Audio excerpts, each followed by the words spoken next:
All right, welcome everyone. We're Semblance of Sanity. I'm Caleb. I'm Jacob. And we're here for podcast number 36. Yes, because the other one was sort of like a half podcast, but not really. Right. We are in the middle of May Madness, which means questions for your factions equals points. Yes. But if you don't know what that is, check out link in the description for our Discord and stuff. That's right. We are doing a podcast about the biggest movie to hit cinemas recently. Because how could we not talk about Cory it? in the House? Yeah, seriously. It's a big deal. It's a sequel. That's even a movie. No. Yeah, but I've seen it twice, Marvel's Infinity War. Yeah, not Cory in the House. He hasn't seen that. You've seen it once.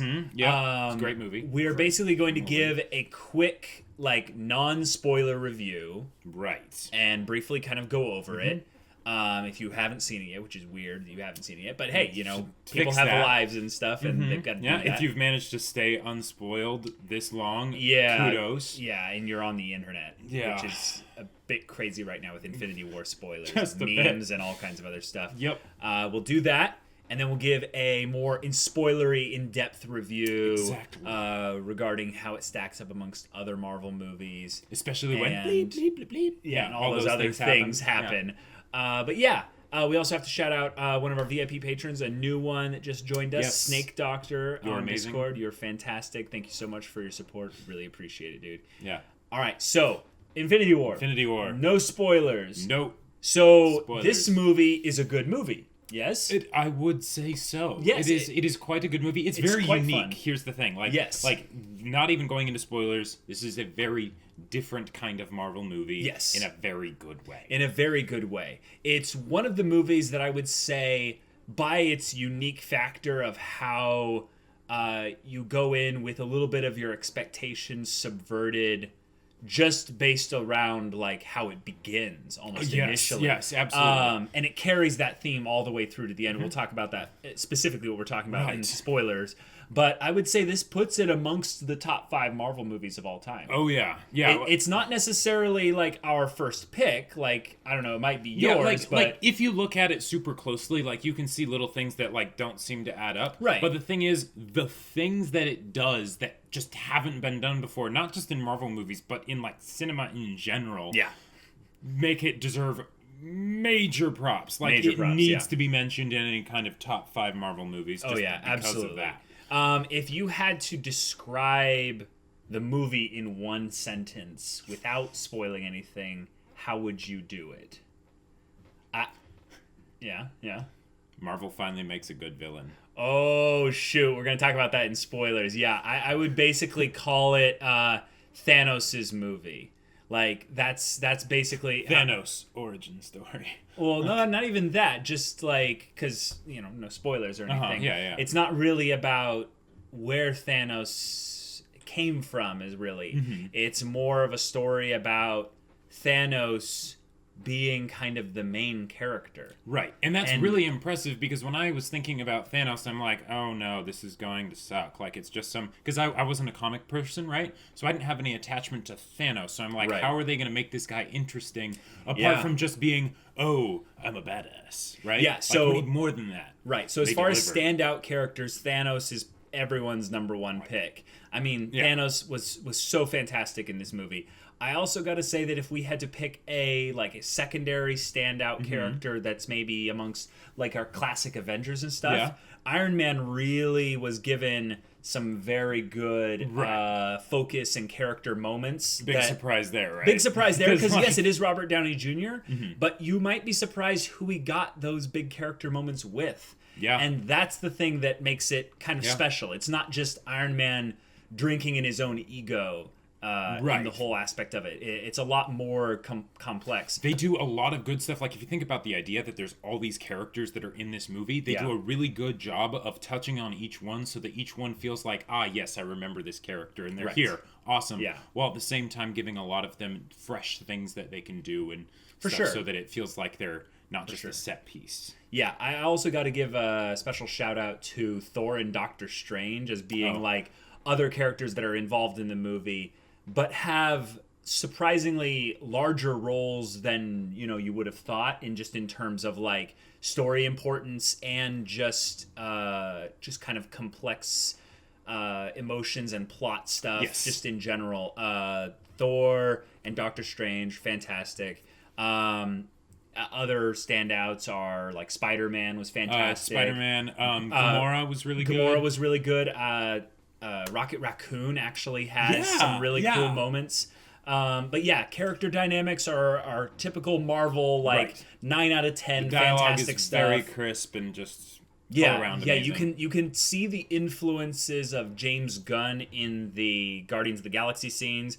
You can see the influence of like Joss Whedon's dialogue in like specific Avengers scenes.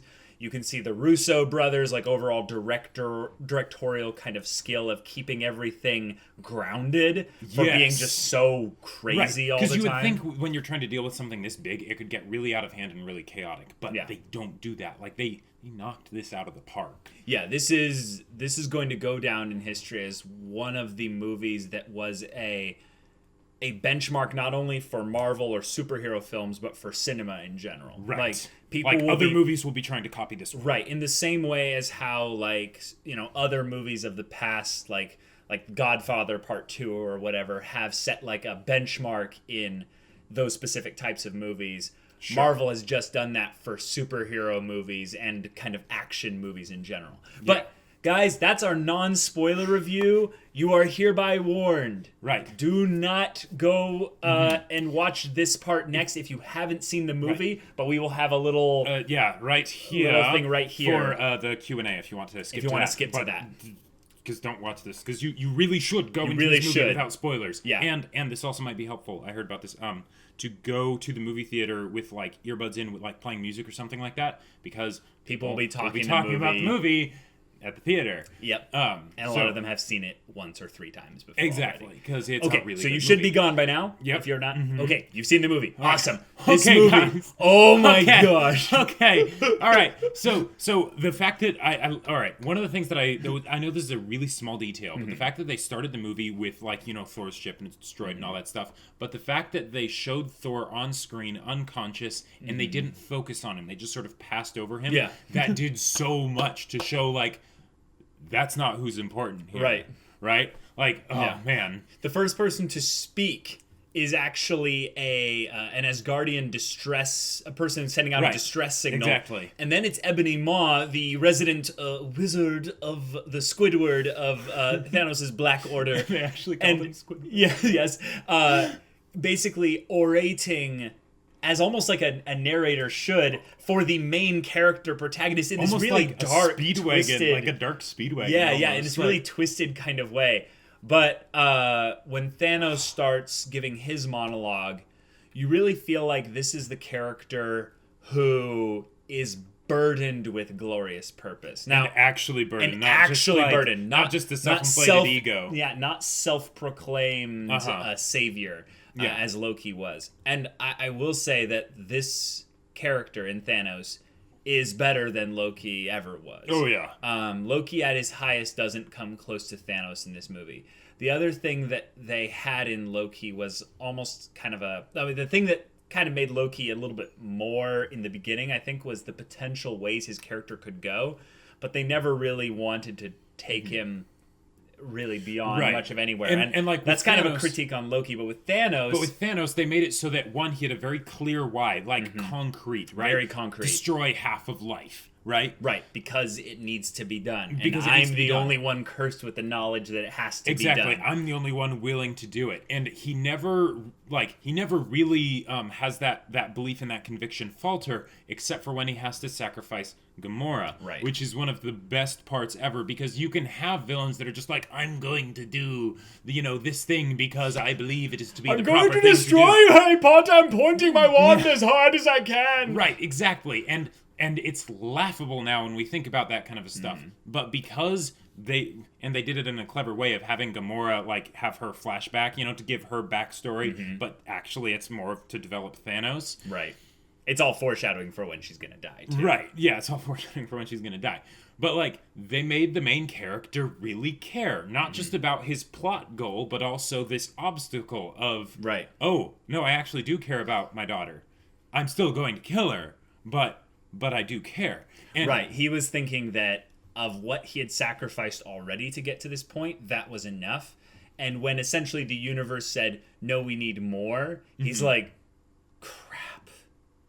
No, not her. Like Yeah, anyone but her. He's lingering moment. He's sold it very well. Yeah, it was a lingering moment of where you could see in his eyes he would rather just wipe out Earth in its entirety than have Gamora die. Right. Like, yeah, it really sold us all non-comic book people on Thanos as a character, which is really good because when they talk about Gamora being like Thanos' favorite daughter, right? Like, we don't really get any sense of that from what Gamora talks about because it's all about the horrors that she had to go through and, her and her sister. Yeah, right? So we don't empathize with that at all until we actually see him struggling to accept that this is what he needs to do in order to achieve his goal. Right? And he has 4 of the 5 5 of the 6 Infinity Stones by that point. No, 4 of the 6. 4 of the 6. Yeah, 4 of the 6 Infinity Stones by that point. He's basically a god.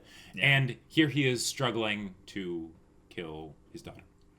It's like, yes, thank you. Let's get more of that for protagonists, even when they're not villain protagonists. That moment when, you realize, I think a lot of people didn't realize it immediately, but at that moment, I think most people realized, oh, this is Thanos' movie.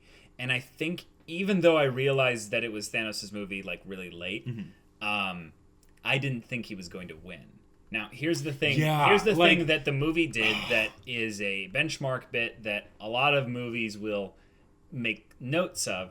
There's this wonderful sequel that came out in 1980 called The Empire Strikes Back. And a lot of movies have done sequels, trilogies and stuff, and they're like, this is The Empire Strikes Back of the Matrix, or God, I don't even want to mention the Matrix. But anyways, they'll say like, this is the Empire Strikes Back of this, and it's so derivative because they're like, it can't stand on its own 2 legs. We have to reference it to Empire Strikes Back. This is the Empire Strikes Back of our time. Yeah.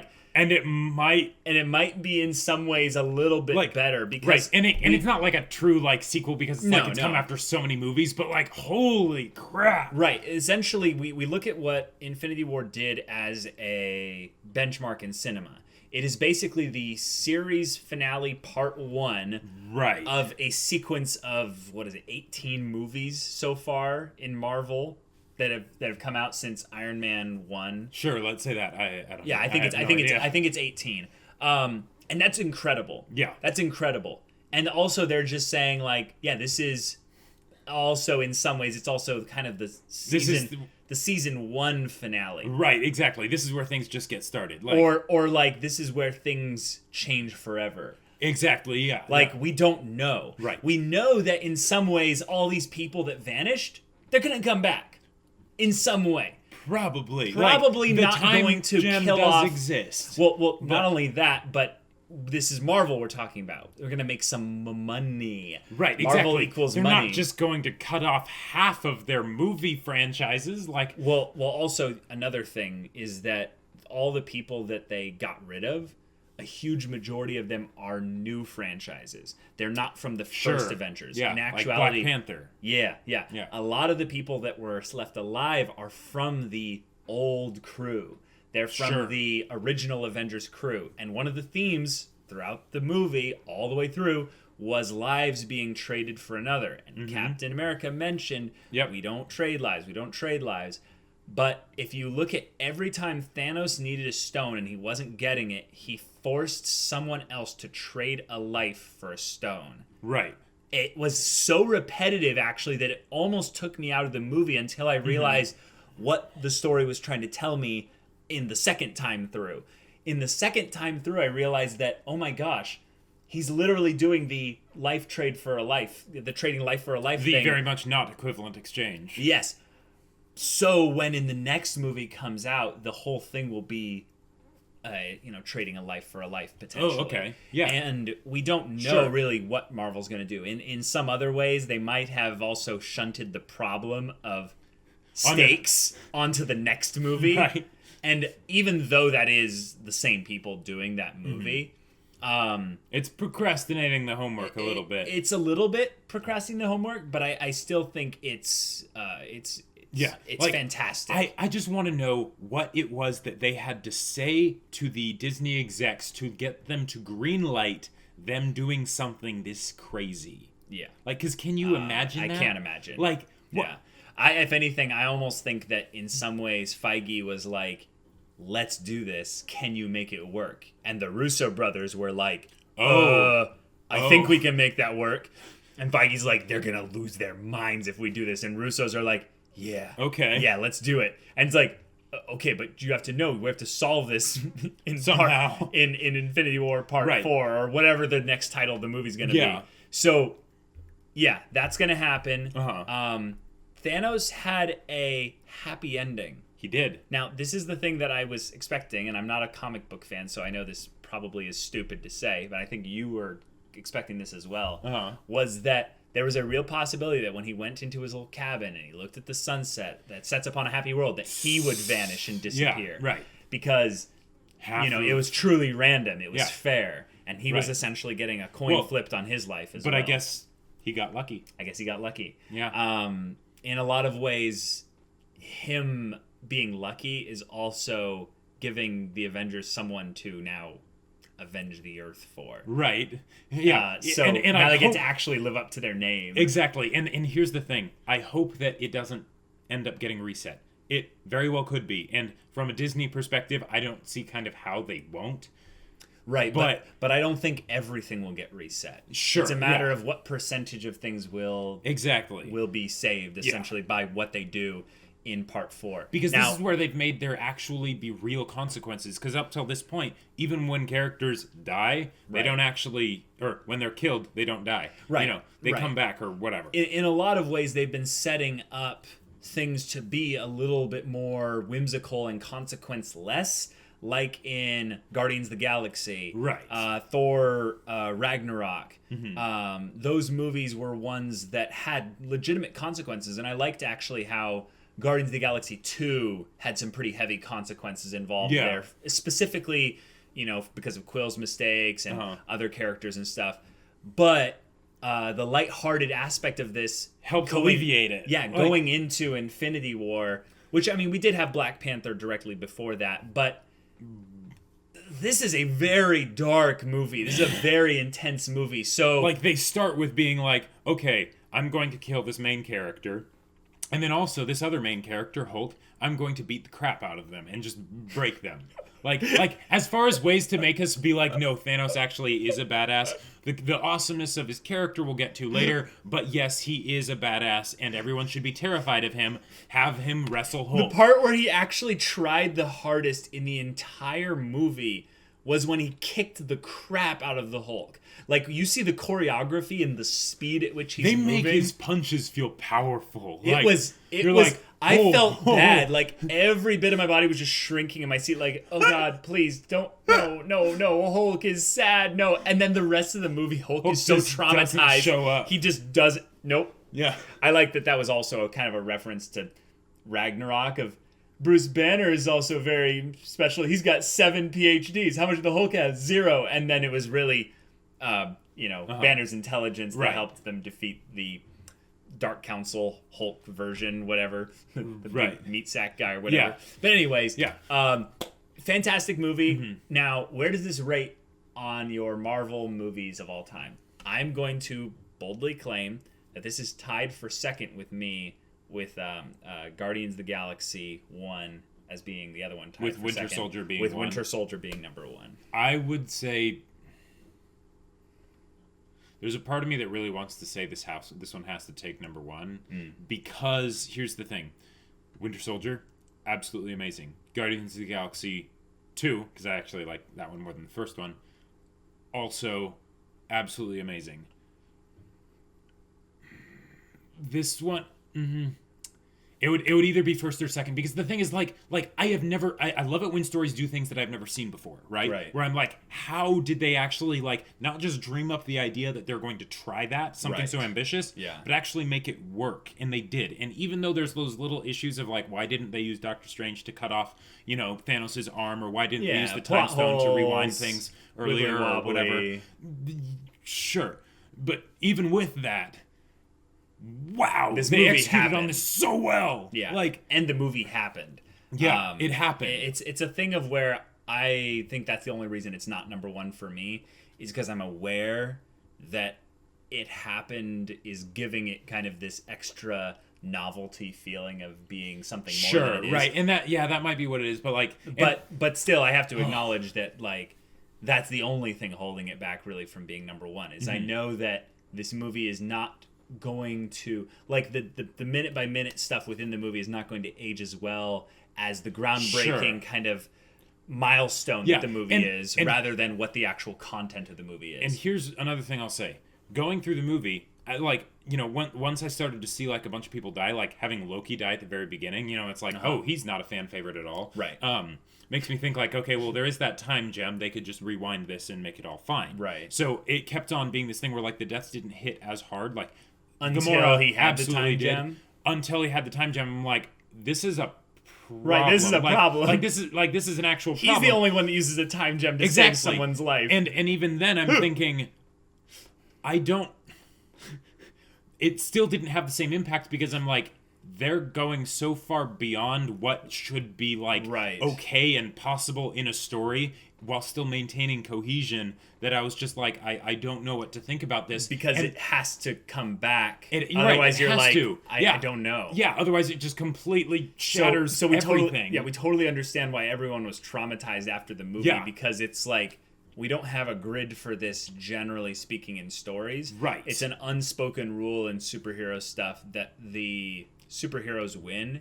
Or at the very least, they live. Yeah. And this one breaks both of those rules, and Thanos kind of demands the silence of half the universe. Exactly. He gets his wish. And here's the thing. The fact that they made it be contained to this one movie is one of the best decisions ever. Like, thank you so much, because if there is some kind of reset in like the second part or something like that, awesome, fine, that can be contained to that part. Right. But by making it so that in this movie, because this is a long movie, like this is a story right here, that they don't have that. Thank you so much. Yeah. I hope there isn't like a full reset, because I want there like the immense gravity of what happened here, right? Half the universe is just maybe gone. We should do like the ultimate slap bet and be like, do you think there will be a full reset or not? I think more than 7 characters will come back to life. Or well, okay, no, that's not exactly hard. Like, oh, okay, never mind. Let's not do that then. Yeah. But if anything, Jacob, like, this is Marvel's greatest villain. Yes, this is one of Marvel's greatest movies they've ever done. Absolutely. The movie is not overhyped. No, it's not. No, it's not. Like, I kind of wish that there wasn't the hype around it, because imagine, like, everyone talking about Avengers Infinity War and, oh my gosh, it's so good. Imagine going into it if you knew nothing about it. No, I think actually that's a little bit of a problem, because I think there were a lot of people that failed to see why this movie was so good because they hadn't seen any of the other Marvel movies. So they had no context. Oh. But anyways, guys, it's a fantastic movie. Go see it if you haven't. I mean, and if you're here and you haven't seen it, why? Why did you do that? I mean, we didn't spoil literally everything, but we kind of did. Kind of. We didn't say who died, at least. So yeah. So let's nail that in the coffin. Crying moment. Spider-Man dying. I don't feel so good, Mr. Stark. Yeah. That was rough. That was very rough. Although at least we got to see Thor holding open the gate, the rule of cool, man. To channel the sun's energy, across his body, star, so that Peter Dinklage can forge him a super axe. Yeah, that's cool. That's pretty cool. That's pretty awesome. All right, guys, we're gonna transition into the Q&A section of this. Yes. But yeah. All right. Next. All right. So first question. From Beren. What would your how-tos and quirks be? Might need a full podcast for this. Well, I think we've already talked about this in previous podcasts. Let's not go into our how-tos, but Jacob's a manipulator. Yeah. I'm a specialist. Mm-hmm. Quirk for me would be something along the lines of a precognitive ability. And what would yours be? Some kind of armor that forms around my body and is awesome. William Santana asks, how can I know when it is better to keep some lore in secret or keep the mystery instead to explain everything? So I think the gist of this question, it's a little bit confusing, but I think the gist of the question is, so if you have lore that's kind of hidden or have basically like mystery world building stuff. Sorry, you have a better explanation? So I would say with something like this, it's very much a subjective thing, right? There are ways that it can be done both ways, good and bad, for each different scenario. So consume a lot of media that do those things. You'll be able to see, because like a lot of it gets into like the little details of things that you do, right? Yeah. And that's kind of hard to pin down and explain. But less is more a lot of the times. That's the one main piece of advice I'll give. I would also ask us this question again, but try and get a little bit better understanding of what your question is. Maybe ask them in two separate questions, because I don't think I understood the question. Gotcha. But anyways, Lex the Graceful Rival. Okay, My Hero Academia questions. So we often make predictions about where we think Horikoshi and other authors will take their stories then, but I'm interested from the point in the story where we are now, where would you would personally take the MHA story if you were in Horikoshi's shoes? Any plot points you have in mind? Character deaths? Well, things are coming to a head with the villains and the heroes. So I would escalate basically the stakes with regards to All Might. Yeah. And I think that's basically, we know that's coming. It's just a matter of when. I think that Deku taking his steps towards basically being the hero for people like Kota is something that they would emphasize, how Deku's actions in that regard inspire the other people in UA that we haven't gotten to yet, in order to kind of give them some more character time. Because honestly, MHA's cast is way too big in terms of like where we have like how much story we have right now. The cast is too large for it, but that's not a problem. It just means that we're going to need a lot more story to give those other characters time to do their thing and to be themselves and to actually have a character.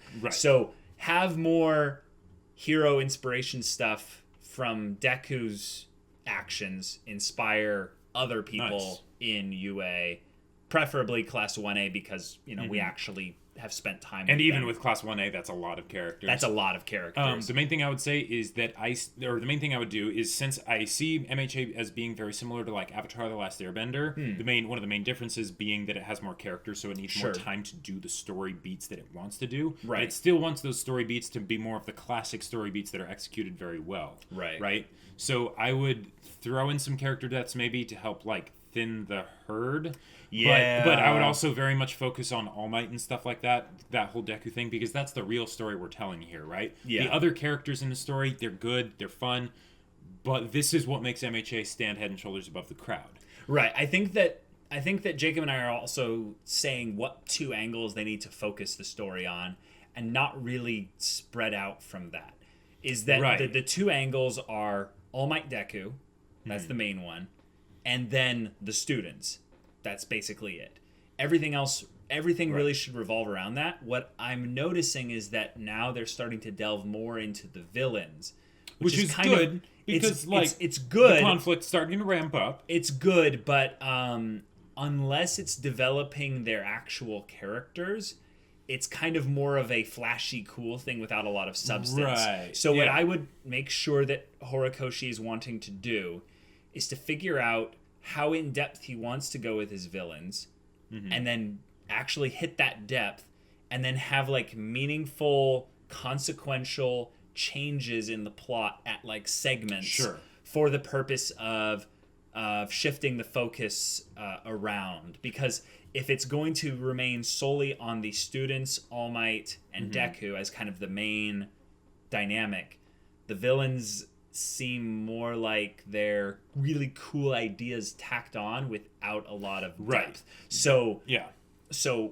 one thing I want to see is a villain protagonist. Like, I want to see a villain that is the protagonist of their own story. Right, like do that with Shigaraki. It kind of started that. Shigaraki is not that, though. Yeah, he is not. And I don't think he's going to be that for a while. Right. Like, and they'd probably be able to do that a lot faster if they had less other villains in the story. Right. Basically, I want a newer, better, improved, more screen time Stain. Stain was the villain protagonist. Okay. He was the protagonist of his own story, and I think Stain's gimmick is a good one, but story-wise, you could do another Stain-type anti-hero, third-party kind of thing, and I want to see that. Lex, the Graceful Rival, another question. In most stories, I know the author doesn't pair up characters into relationships until the very end of the story. Could you recommend some good stories? Ooh, yes, with a good romantic relationship that happens from the beginning or the middle of the story. Preferably ones that the love story isn't the main focus of the story, but the love story is still good. Bacano. Yeah. Isaac and Miriam. They're amazing. It's kind of funny and goofy. They're part in the story, but the rest of the story is intense and really good. And they're just so fantastic. Are there any more like wholesome, sweet ones? Because Bacano is pretty dark. Like that's true. Any that you can think of that. I don't know. Like, would some of them be kind of spoilery to tell? Well, because me here.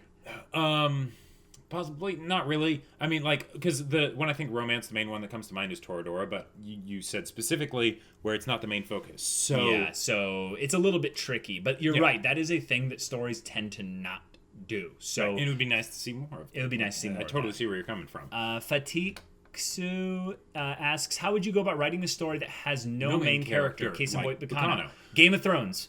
Yes. Game of Thrones is the exact version of that. Because you switch first-person focus along many characters and many different perspectives. Because when you think about it, with the case of Bacano, what makes it so unique is the fact that there's no main characters and it's really short. Yes. With something like Game of Thrones, what they do is they make it super long. So there's actually a bunch of different stories that's going along at the same time. And they're all main characters. And they're all main characters of their individual story, and you don't have to worry about getting tired of one of them because they're constantly switching to the other one to see what's happening. Right. If anything, I've noticed that when some people read Game of Thrones, they will not read certain character stories. It's more kind of interesting to note the like they like to not know what's going on in this area here because they really like certain character stories more than others. But I would say choose between those two. And if you want to do something like Bacano, because the Game of Thrones one is easier even though it takes more time, if you want to do something like Bacano, make it so that you have it be very short and very like clear beginning and end kind of stuff for sure.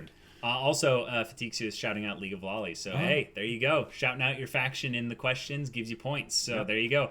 Vassar Montessor asks, do you think Deku will become the greatest hero because he made the greatest sacrifice or because he became the strongest? I like this. Both. Because Deku's been making tons of sacrifices the entire time. Both. Yeah, okay. Both. This is going to be a very satisfying coming-of-age, he did it story. Yeah. And it's more of like, it's going to be so good. He did it, and he will continue to do it. This is not going to be the kind of story where Deku will die at the end, or where Deku will...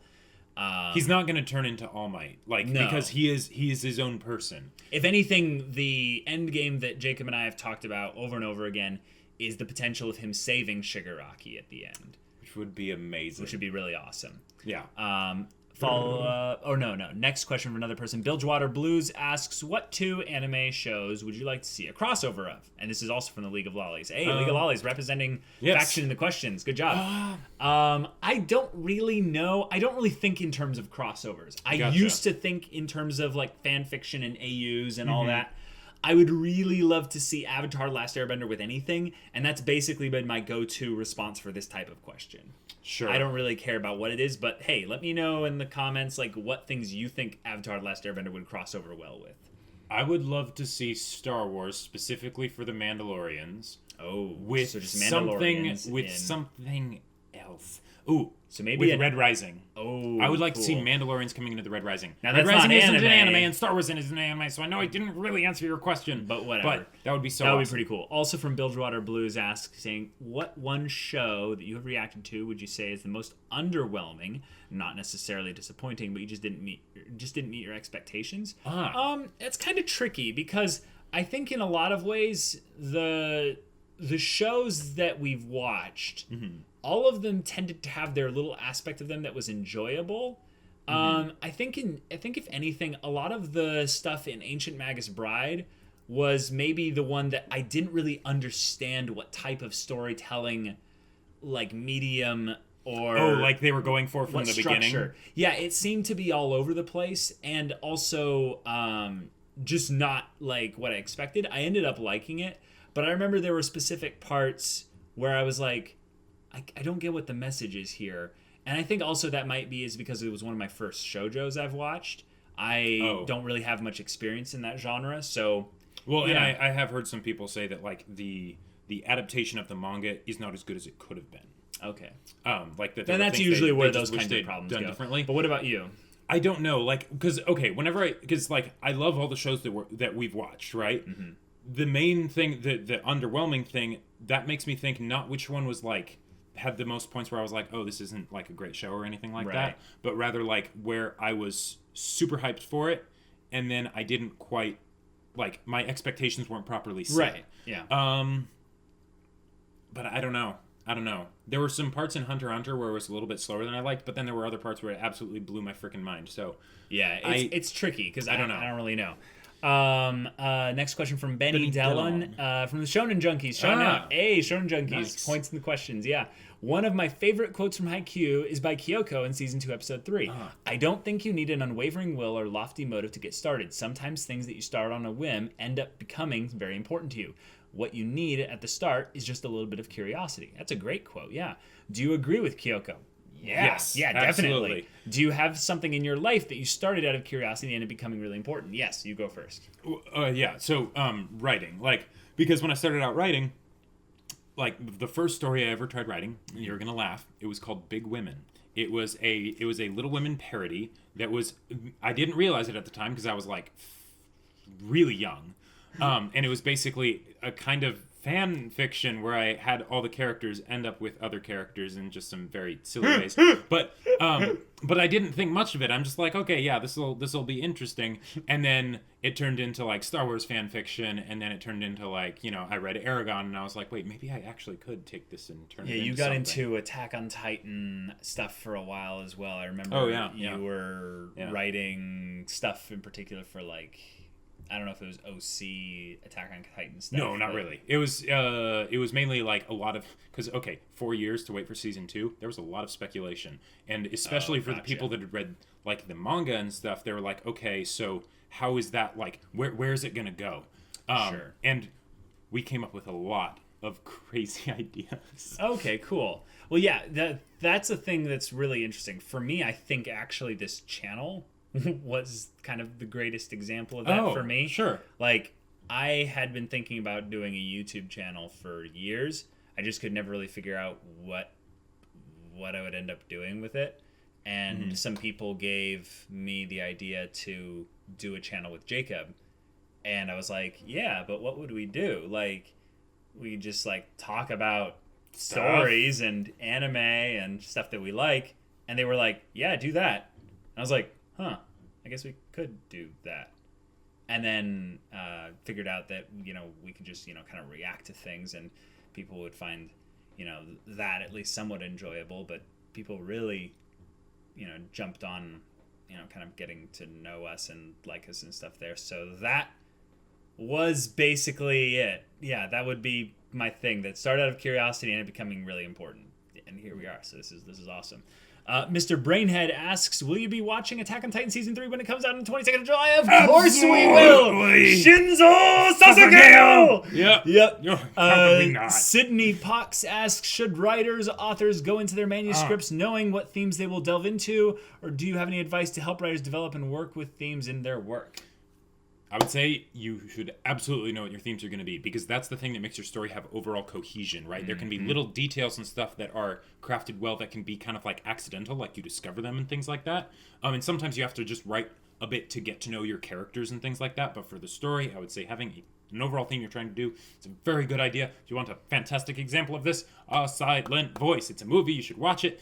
It's really good. But just like consuming material in general that has good themes and stuff like that, that'll get you thinking about it, and that'll maybe help you ask the questions of like, what are themes that I really want to explore in my writing? And generally, you don't have to make the themes very complicated. You have to be very simple. A lot of times the simpler is the better. The better, yeah. And that's usually why I would say you want to know them beforehand going into it. That way you can keep it simple. Otherwise, you end up getting, or I at least get kind of scatterbrained, and I'm like, ooh, I want this in there and that in there, and then it doesn't fit. Right. I agree.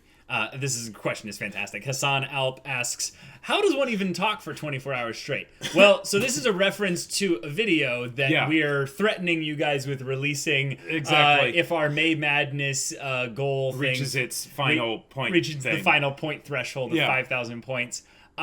We talked about Ruby in a video for 24 hours. Now, the thing is, we did not talk for 24 hours straight. No. The other thing is, I can't prove that we both didn't fall asleep at any point in that video. We were rather sleep-deprived and delirious at many points. The main thing is, can one even hallucinating. record a video for 24 hours straight? But the thing is, I know that they can because I've seen people do like 48-hour live streams. Right. Which is madness, That's I tell insane. you. That's stupid. Yeah. Like, crazy. Don't do that. Yeah. But yeah, we somehow kept a video going for that long with just us. Yeah, we went through every episode of the series. Yeah. We went through every song in the soundtrack. We went through every ship in the fandom. We went through, we explored game ideas and basically tried to come up with an idea for an engaging game in the video. Yeah, that actually was a larger portion than it should have Yeah. been because we were running out of like things to talk about. Yeah. We ended up going into fan fiction. We ended up going into talking about the Yep. fandom. We ended up talking about our personal things with Ruby And all the above. But and this was kind of something that we just wanted to see if we could actually do it, because Yeah. one of the things that we thought we could also do it on would be something like Avatar: The Last Airbender. Right. And Ruby seems to be getting very close to that point, so we were like, let's see like if we can do it. we could do it for Ruby, we could easily do it for Avatar: The Last Exactly. Airbender. But yeah, blame me. I'm stupid. I'm crazy. I thought we should do it. And Jacob. And I was like, that's a great idea. Jacob is very easy to convince with regards to things like that. Next question. Doesn't really see the name here. It's just a bunch of asterisks. This is What NIM type do you think the people in Class 1A would have based on their quirks? How about, like, the main characters? yeah. Deku would be an enhancer. Right. I would say Bakugo would not be an emitter. He would be a transmuter because his sweat is nitroglycerin. Yeah. So and plus I think that plays with his personality more. And Uraraka would be a manipulator. Yep. I think that actually in some ways, yes, Ida would be an enhancer. It's a bit simple, but No, I love it. in some ways he utilizes a lot of different techniques. He utilizes transmuter techniques to change, parts of his physical, body. He takes in orange juice and uses that for fuel. He releases blasts of energy to make himself go faster with the emission. So it's like he is basically, in a lot of ways, the classic enhancer that has varied techniques. Like, come on, Well, I mean, yeah. Todoroki's an emitter. Like, Todoroki is definitely an emitter. I think. Yeah. I think in actually a lot of ways, it's really tough to figure out if Momo's a conjurer. A conjurer For or a sure. specialist.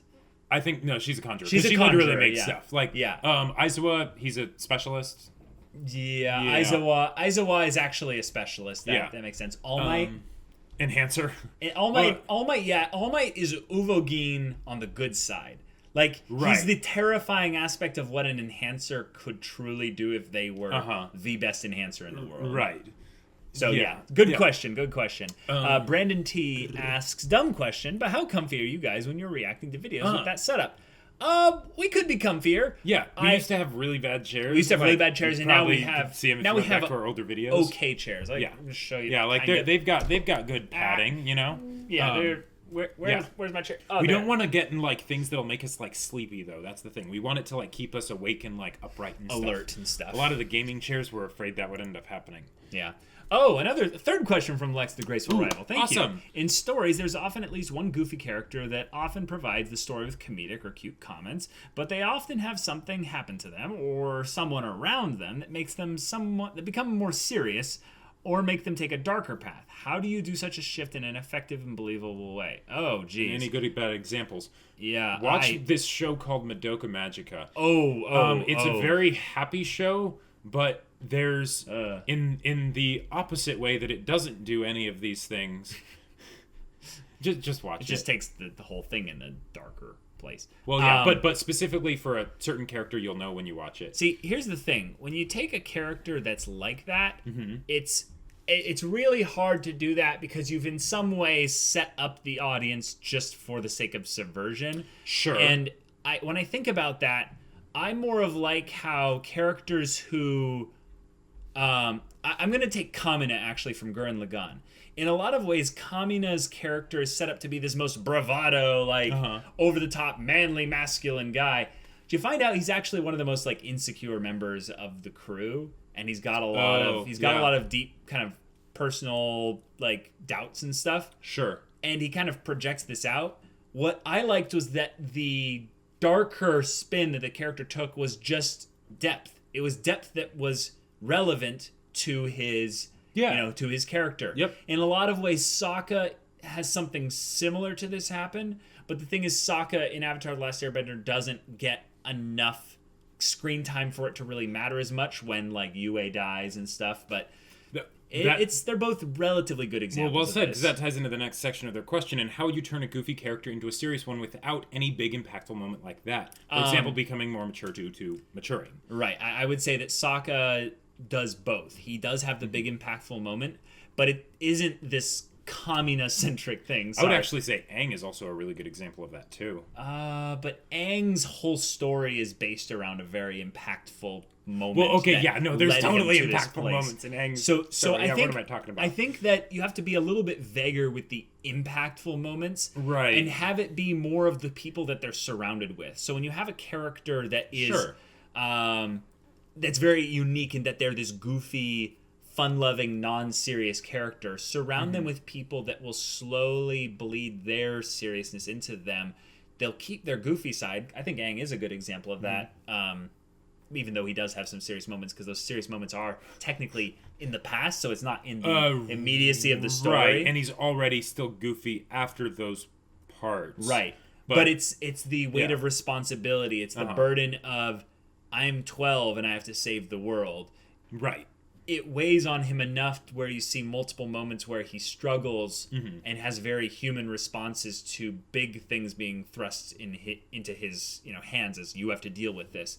So it's tough. I would say that there's very few stories that do this perfectly, and I don't know any that do it perfectly. And and especially for the really lack hard. of the big impactful moment like that seems more like something that you'd get in some kind of drama, more slice of life type thing. Where it's showing, where there aren't these big threats. The threat might be that, oh crap, I need to pay rent and I'm struggling at work or something like that. Definitely. But Little Duck, final question here. If you guys end up branching out beyond anime on your channel, what would you like to start with? Well, my book's going to be coming out. Yeah, I would say we would focus on just other types of stories. Yeah, anime is stuff. Anime is a very limited genre in that its audience is very particular, and you're either you like anime or you don't. It's not like it's like, oh, I sort of like books, and and even with something like anime, while there will be a bunch of different kinds of anime that come out, right? Because there's a lot of variety. Yeah, it's not consistent variety, if that makes sense. There will be those gems that come out, but that's just a rare occurrence. We don't go and talk about every single anime out there. So we have a lot of anime to go through, for sure. But if we ever branched out, I think we would focus on other mediums of storytelling. Right. And finding ways to create stories. Yeah, because that's our big goal. That's our big goal, we want to do here. Are you thinking of more reactions to other mediums or something else entirely? I would say it's primarily other things. If we ended up doing reactions to live action stuff, say, what's that big show that came out on HBO recently? Westworld. Yeah. I really want to watch that show. I'm not watching it intentionally because we could do reactions at some point. But I don't have this big drive to get into live action stuff for the purpose of reactions in any way. I think if anything, we would just do those because those seem to be like Game of Thrones, for instance. They're monumental stories in our pop culture, and they're stories that we are going to have to watch at some point. Exactly. So we might as well make it a part of the channel. But it would be going into some other venues and stuff. One of our next Patreon goals is creating a custom user interactive story, which we haven't really talked about much with you guys, and I know a lot of you might not even know that that's a thing, but that was a wacky idea that we had, and we're like, that would be really cool to do, and it still seems like something we really could do. It's just a matter of how do we implement that? Well, I guess what we'll will see. it look like? What will it look like? Yeah. So guys, thank you very much for asking us your questions. If you want to ask us questions about anything and everything, ask us here in the comments below. Also, if you are a part of the May Madness whole shenanigans and stuff, represent your faction in the comments for your questions. Even if it didn't get featured in the comments here, you still get 2 points per question. So pretty good go deal. for it. if you're not aware of whatever that is and stuff, check out our previous podcast, and that goes into the whole thing in the first 10 minutes of the video. Yeah. And if you're on our Patreon already and you don't know anything about this at all, get on our Discord. If you don't know what Discord is, guys, I'm just going to give you a little TLDR on Discord. It's a chat server. Yep. That's basically it, where you can chat with us more directly about stories, goofy stuff, whatever. Right. And then there's also some voice options where you can chat with us live and stuff like that, which is pretty awesome too. Yeah. But yeah, if that's interesting to you, we'll see you there. But until then, we're Semblance of Sanity. I'm Caleb. I'm Jacob. And we'll see you all next time.